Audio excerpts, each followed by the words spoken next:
Hey, what's going on? Jake here with Uncommon EDC. Today we're going to be taking a look at my Mount Rushmore of slip joint knives.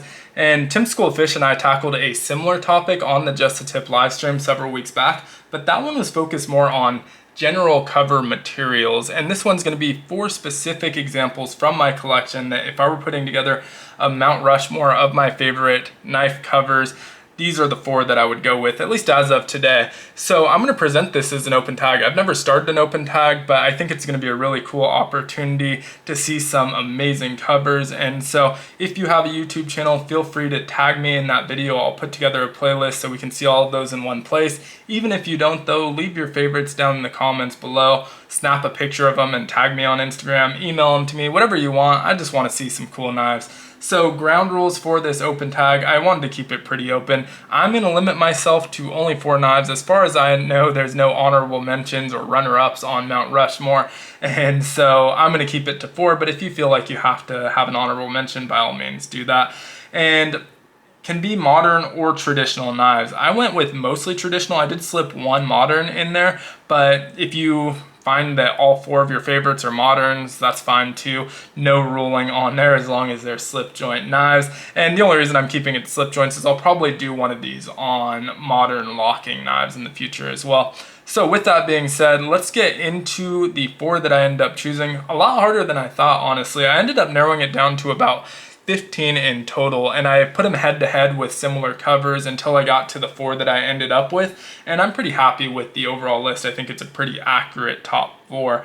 And so there was only one of these 4 that when I came up with the idea for this video, I knew was absolutely going to be on the list. So we're going to start with that one. And you may even know what it is. I think I've mentioned these being my favorite covers on the channel before. And that's my Great Eastern Cutlery 56. The 56 is a dog leg jack pattern, and the covers on this one are called avocado jigged bone. And as soon as I pulled this one from its tube, I immediately fell in love. It became one of my favorite covers in my collection, and it has stayed there ever since. And so I'm not sure exactly what about it resonates with me. Honestly, if I were picking out covers for a knife, these probably wouldn't be at the top of my list, but you can't really help what you end up liking, and I end up really liking these ones. And so love the jigging pattern. I like how dark it is within that jigging. I love the dark green colorway. It's a little bit more of an earthy green, and I love how light it gets around the bolsters and the edges of this knife. Very consistent from both the show side and that pile side, and just overall near perfection for me. Absolutely love these. And so this is a cover option that I am pursuing in other patterns from GEC, so hopefully this won't be the last avocado jig bone in my collection.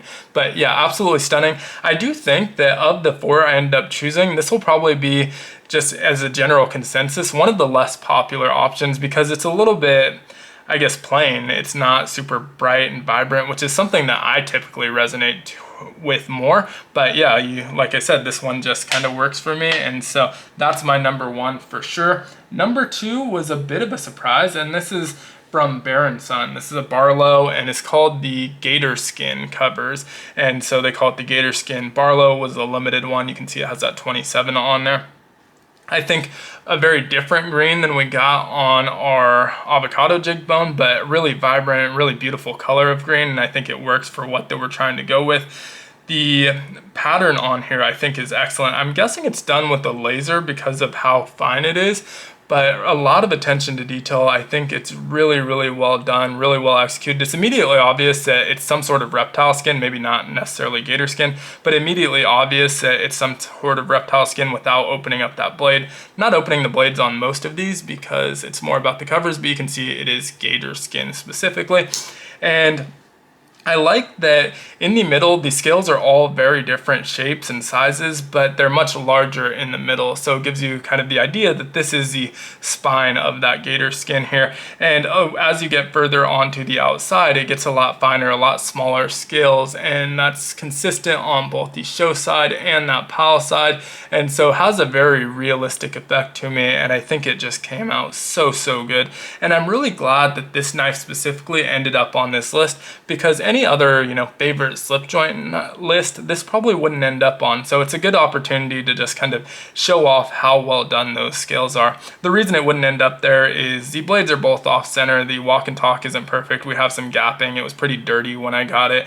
And so not the best executed slip joint in my collection, but nearly perfect covers on there. And so love this one. Also interesting that I end up with another green one. I wouldn't say green's one of my favorite colors, although it's a channel color, but I do seem to like green covers.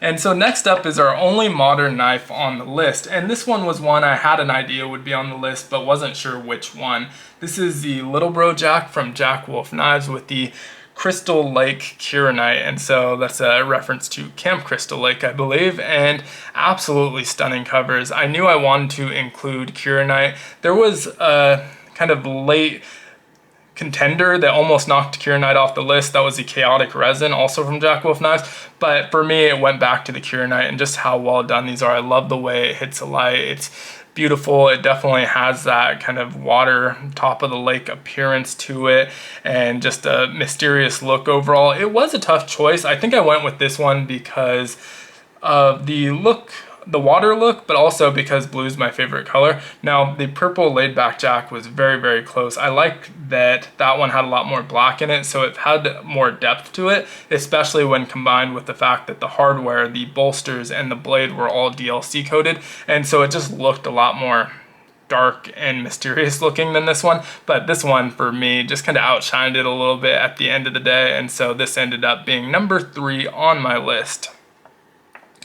Now, last but not least, this was the only one that almost, I guess, didn't make the list. There were a lot of other contenders, and I'm not going to talk about specifically what those were because I said I wasn't going to do honorable mentions, but the one that ultimately ended up on the list was another Great Eastern Cutlery. This is the 68 pattern, which is the White Owl, and this is the Cowhide Jigged Bone. And I just love the way GEC does their bone, especially these jigs.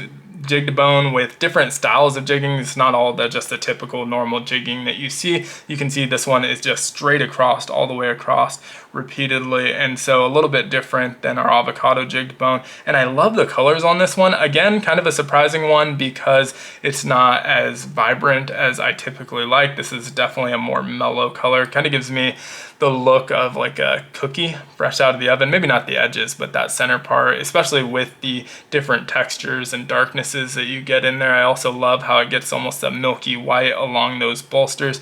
And so absolutely beautiful covers. Was a tough one though. Now, some of the takeaways I had that were kind of surprising is, I narrowed it down to my top 15. With the 4 that you see here, only one is what I would consider a budget knife, the Baron Sun. The rest are more premiumly priced, and you'd kind of expect that you're getting more premium finishing, more premium overall fit and finish and that sort of thing with the pricing. And that definitely seemed to be the case at the top of my list where those ones ended up winning out. But 5 through 15 had a lot of budget knives. There was another Baron Sun, there was a Case, there was a few Rough Riders actually, there was a Queen Cutlery and Rosecraft blades, and so there were a lot in that kind of budget pricing, and they stand up right there with these ones. These ones won out, but I think it was interesting to see that you can get these amazing covers at regular prices between $15 and $50. There are plenty of options out there for some really, really beautiful and just kind of showstopper type knives. And so let me know, of the 4 that I chose, which was your favorite, and then obviously if you have favorites of your own collection, share them in a video, share them in the comments on Instagram, whatever the case may be. Like I said earlier, one more takeaway actually before we leave, and that is that I was surprised that in my top 15 at all, no wood covers, and that's pretty surprising to me. I think wood looks pretty good. I think it's very classy looking, but I guess from my collection personally, there were none that made my top 15, and that was pretty surprising to me. But thanks again for watching. If you enjoyed the video, consider liking, commenting, subscribing, or joining the channel as a member. And as always, hope you have a great one. Take care.